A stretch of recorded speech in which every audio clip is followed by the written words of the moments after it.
Father Claudio Doglio presents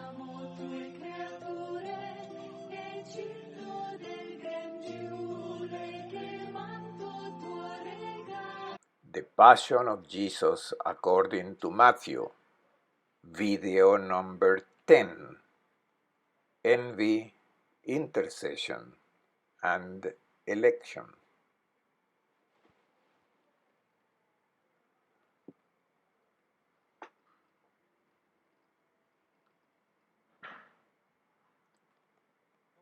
After the digression on the tragic end of Judas, the evangelist Matthew turns his attention to the main characters. Jesus appears before Governor Pilate, who interrogates him about the main accusation, which has a political flavor. Are you the king of the Jews? And Jesus answers him with a formula that we have already encountered several times. You said so, which has an affirmative value and yet implies that it depends on how that phrase is understood. Jesus does not pretend to be a king in the political sense. He does not want to compete with the emperor of Rome, but he recognizes the title of king. He is truly the king. Since his childhood, the evangelist Matthew has underlined this characteristic of Jesus. The Magi had come from the east because they had seen in the stars the announcement that the King of the Jews was born. Strangers, ready to recognize Jesus as king. Even now, Pilate finds nothing wrong with Jesus' claim. On the other hand, the Jewish authorities contest this identification with all their might.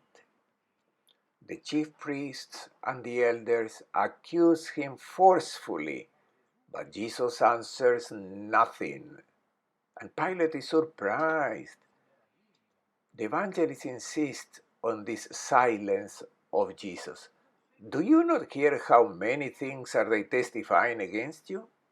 But Jesus did not answer him with a single word. In the face of this obstinate, of the violent, of the wicked, there is no reasoning, there is no word to respond. The silence of Jesus is an attitude of trust in the Father, of confident abandonment. He is aware that the force of evil is about to crush him, but he does not oppose it by doing evil. And he realizes that no good word could fight against that hatred, against that violence. And Pilate realizes that they have handed him over to him out of envy. Envy is a painful word that characterizes many of our relationships. And the evangelist emphasizes Pilate's intuition.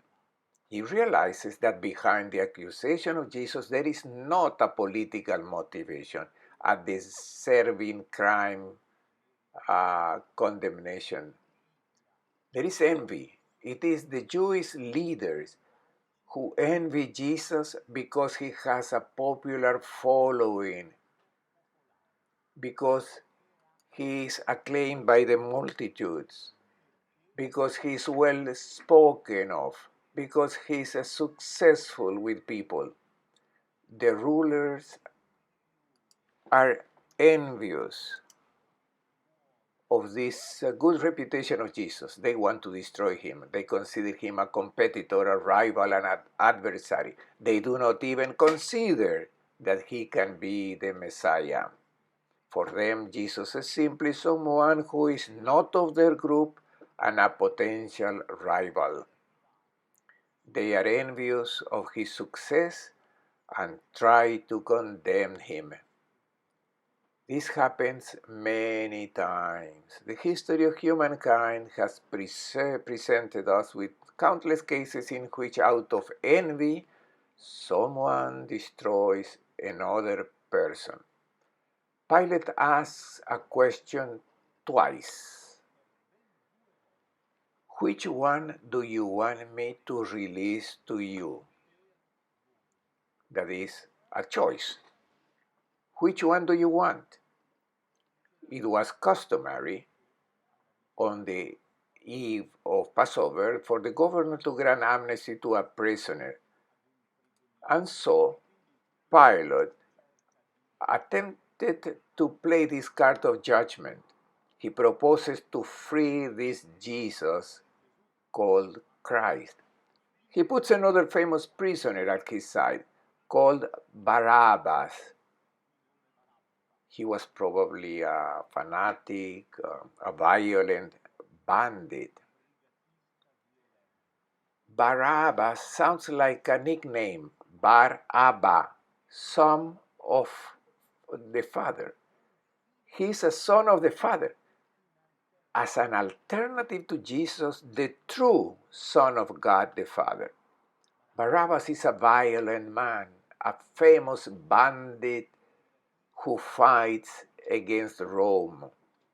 Jesus, on the other hand, is meek, merciful man. He's the one who gave himself like a lamb.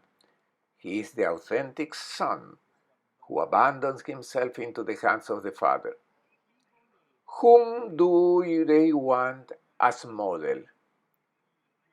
The violent Barabbas or the meek Jesus?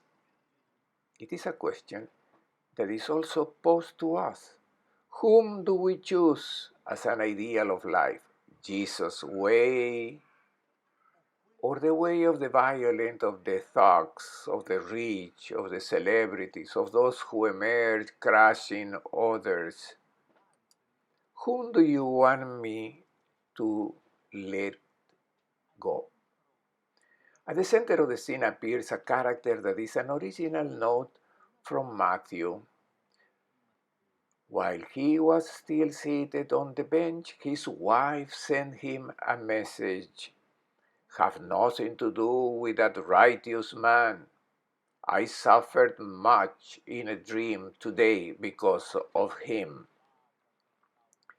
Pilate's wife is an enigmatic figure. Tradition has identified her with Claudia Procula, a Roman noblewoman who was even a relative of Emperor Augustus. She is probably a sympathizer of Jesus. Tradition presents her as a Christian believer and in some cases even considered a saint. In any case, she is a foreigner who in a dream had a revelation about Jesus, who is called righteous and honest. Pilate's wife, like the Magi, strangers, who in dreams had a divine indication in favor of Jesus, like the Magi, who came to worship to the King of the Jews. Pilate's wife, a Roman foreigner, has today a communication that Jesus is a right and honest person, and she suffered much because of him. She suffered thinking that her husband might condemn him to death and intercedes on behalf of Jesus. A foreign woman is in favor of Jesus, while the chief priests and the Jewish elder persuaded the crowd to ask for Barabbas. When Pilate posed the alternative, which of the two do you want me to release to you? They answered Barabbas. Pilate seemed to relent in his commander's task. He asked the crowd, then what do you want me to do with Jesus called the Messiah? They all said, let him be crucified. Pilate realized that Jesus is righteous, that he is honest. But he said, why? What evil he has done? They shout even louder, let him be crucified. There is nothing no choice but to be silent and be on the side of Jesus called Christ. Despite everything, he's right. He is the model. We choose to follow Jesus called Christ. Now Jesus stood before the governor and he questioned him, "Are you the king of the Jews?" Jesus said, "You say so." And when he was accused by the chief priests and the elders, he made no answer. Then Pilate said to him, "Do you not hear how many things they are testifying against you?" But he did not answer him one word, so that the governor was greatly amazed. Now on the occasion of the feast, the governor was accustomed to release to the crowd one prisoner whom they wished, and at that time they had a notorious prisoner called Jesus Barabbas. So when they had assembled, Pilate said to them, "Which one do you want me to release to you, Jesus Barabbas or Jesus called Messiah?" For he knew that it was out of envy that they had handed him over. While he was still seated on his bench, his wife sent him a message, "Have nothing to do with that righteous man. I suffered much in a dream today because of him." The chief priests and the elders persuaded the crowd to ask for Barabbas, but to destroy Jesus. The governor said to them in reply, "Which of the two do you want me to release to you?" They answered, "Barabbas." Pilate said to them, "Then what shall I do with Jesus called Messiah?" They all said, "Let him be crucified." But he said, "Why? What evil has he done?" They only shouted the louder, "Let him be crucified."